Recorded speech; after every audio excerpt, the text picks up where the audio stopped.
Great. We have an audience member who's curious about your thoughts about combining multiple systems into single satellite operations. As an example, a satellite system that might provide weather monitoring as well as GPS capability. You know, my challenge as I think about that is this whole, again, this thing that's in my head about passive resilience. Does that promote passive resilience, or does that inhibit passive resilience? That's something we would have to think about. Of course, the problem with, if you talk about weather and GPS together, that's different orbits that we've got those satellites in. Weather satellites are typically in a sun-synchronous orbit.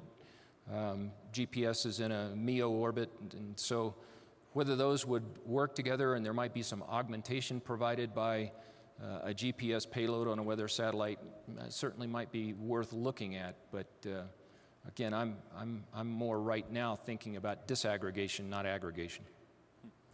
Sure. You know, you mentioned before design to cost, and we have a question here. Does design to cost mean that development work will be shifted to a fixed price contract scheme? And if so, has there been anything put in place to prevent kind of a recurrence of past cycles on that? You know, I don't have a preconceived notion about that. We could certainly have those discussions, and as I said at the start, this is hopefully the start of a dialogue. I'd like to hear from lots of folks on their ideas. I just kind of laid my soul bare here, and I'd like for industry to do the same back in return. So anxious to hear your thoughts on that. Well, great. Well, thank you very much for your insight into your command. We very much appreciate your time, and the audience, please join me in thanking you again. Thank you.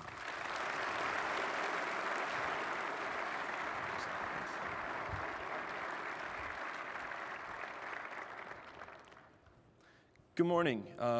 Thank you very much. I'm going to be the master moderator of the day, which means I introduce the people that will introduce the important people. So I'd like to thank the Space Foundation for giving me the opportunity to join you here today, and also thank them for their foresight in the new generation initiatives, which they're investing time and money in here.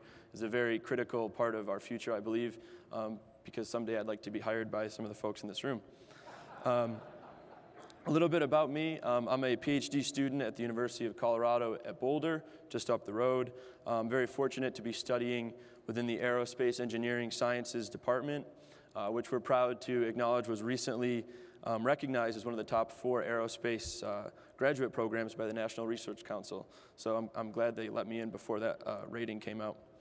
I also serve as the director of a grassroots student-run initiative to inspire kids all across the planet. Our initiative is called We Want Our Future, and the idea is to challenge students to dream about their future. And we use exploration, specifically of space, to inspire kids all across the globe. We've got more than half the states of the United States represented from submissions from students, and over 6 different countries across the globe. More information, of course, can be found online at our website, which is wewantourfuture.org, and I would be a terrible director of the initiative if I didn't encourage you all to please visit our site. Now, of course, as was mentioned earlier, this is a very historical week for space exploration.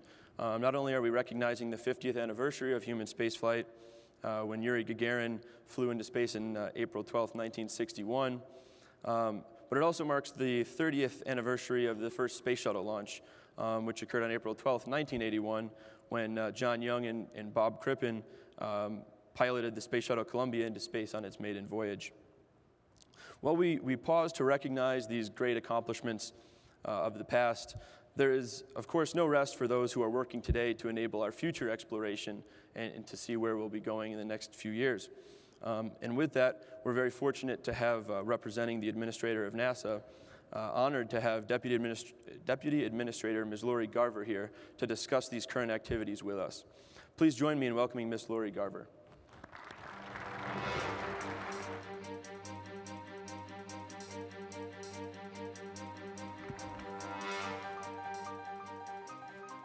Good morning. Thank you for inviting me. It is an honor to be speaking to you all on this momentous day as we celebrate the 50th anniversary of Yuri Gagarin becoming the first human in space and the 30th anniversary of the first space shuttle mission that did open a whole new era of human spaceflight. My boss, the head of NASA, Charlie Bolden, is in fact celebrating those accomplishments in different parts of the country and the world, which is why he couldn't be here this week.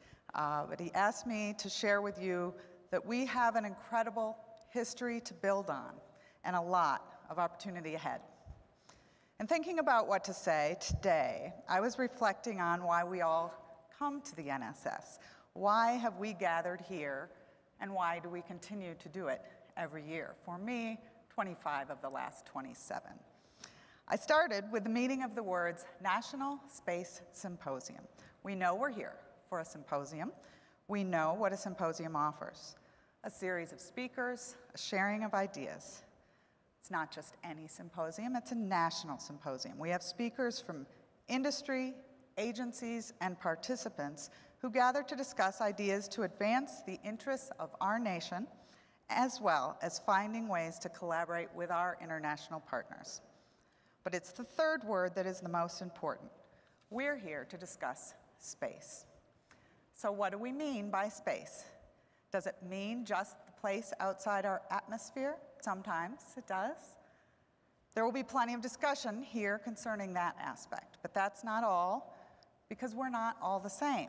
Some of us are engineers, some are scientists, some are bureaucrats, and some are bean counters. Some of us are directly involved in the utilization and exploration of the world beyond our own atmosphere, and some of us are only indirectly involved. In other words, that one definition may not sufficiently capture the single most common reason that we're all here this week.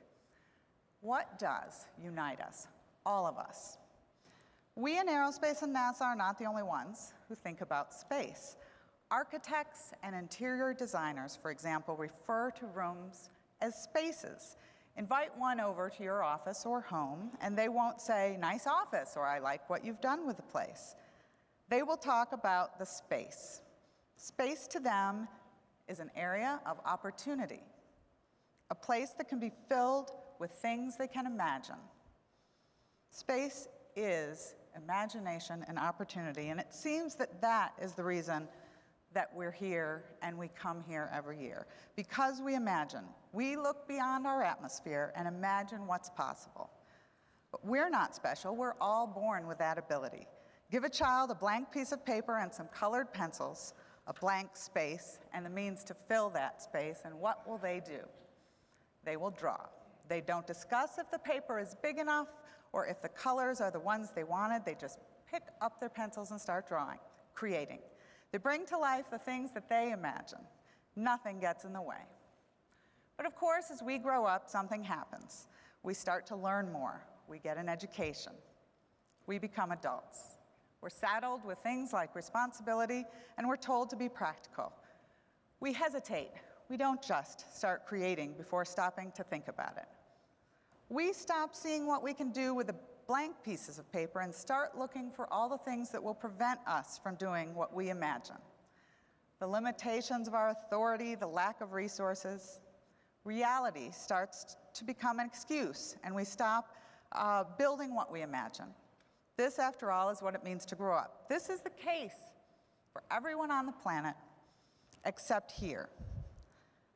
Our country is of people who imagine and who work tirelessly to do what others think is crazy. In fact, our country is so good at this that others come here knowing they will not be held back or mocked for their ideas. They will be encouraged and supported.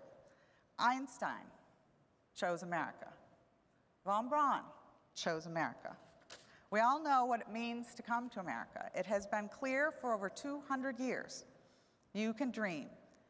It means you have the opportunity to do the impossible, to innovate, to lead, and to inspire. It's because of these very ideas that we have NASA. I believe that NASA, more than any other agency, organization, or even private company, represents what it means to be American. NASA captures the spirit and the imagination of this country. It is about filling space. It is about starting with a blank piece of paper and a few pencils and making what others can only dream of come to life. Those things that others say can't be done and beyond our ability as human beings. And exploration is, after all, the most human characteristic. But to what end? Just to do impossible things? Every feat NASA has ever achieved, from putting a man on the moon and bringing him back home safely, to building that reusable space vehicle, which previously was the stuff of comic books, to sending a spacecraft well beyond our own planet to see what's there, was once deemed impossible. We did all these things, not because they were easy, as President Kennedy reminded us, as did Congressman Rupersberger, but because they were hard, because they served to organize and measure the best of our energies and skills. All these serve as proof of what we as human beings are capable.